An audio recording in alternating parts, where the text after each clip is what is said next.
মানুষটাও যখন আপনার উপর অত্যাচার শুরু করবে, তার দেখবেন কোনো না কোনো কারণে মানসিক টর্চার করবে, তখন কিন্তু আপনাকে মনে হবে তখন যে আমার কিছু অবশ্যই প্রয়োজন আছে নিজেকে করে দেখানো।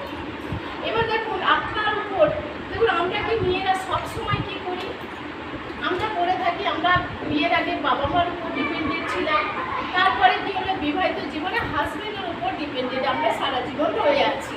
এবার বলুন আপনি কি সারা জীবন কারো উপর ভর করে থাকবেন, নাকি আপনার ডিউটি থাকবে আপনার কিছু করার?